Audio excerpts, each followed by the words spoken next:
हिलेला हिलेला सहर हिलेला हो सहर हिलेला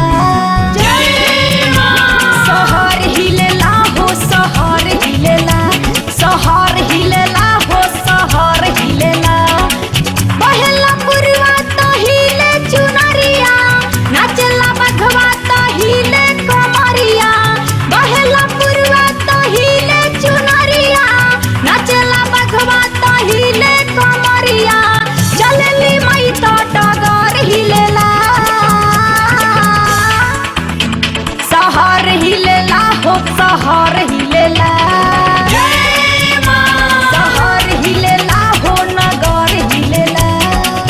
कलिया हिल बिरगज हिले कलिया हिल बिरगज हिले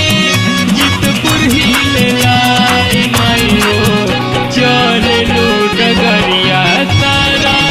देशवा हिलेला ए मायो चले लो डगरिया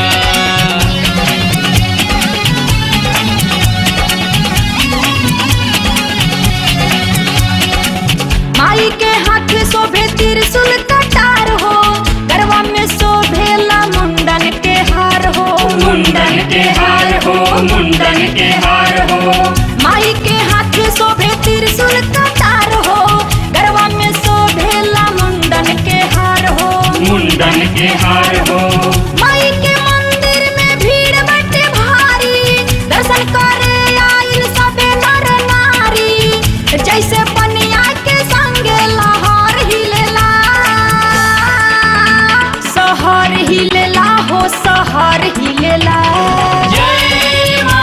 सहर हिलेला हो सहर हिलेला सहर हिलेला हो सहर हिलेला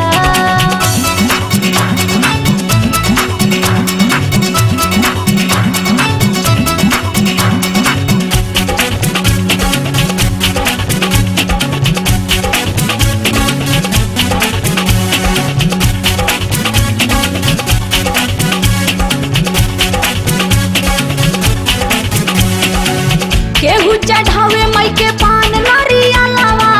केहू चढ़ाव तटे किसमिस छोहड़ावा किसमिस छोहाड़ावा किसमिस छोहाड़ावा केहू चढ़ावे मई के पान नारिया लावा केहू चढ़ाव तटे किसमिस छोहड़ावा किसमिस छोहाड़ावा संतोष साजन लिखे माई के गीत हो चंदना गुरुजी सजौले संगीत हो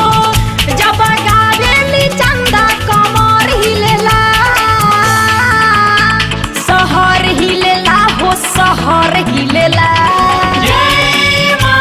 सहर हिलेला हो सहर हिलेला बहेला पुरवा तो हिले चुनरिया नाचला बघवा तो हिले कमरिया बहेला पुरवा तो हिले चुनरिया नाचला बघवा तो हिले कमरिया चलली मई तो डगर हिलेला सहर हिलेला हो सहर हिलेला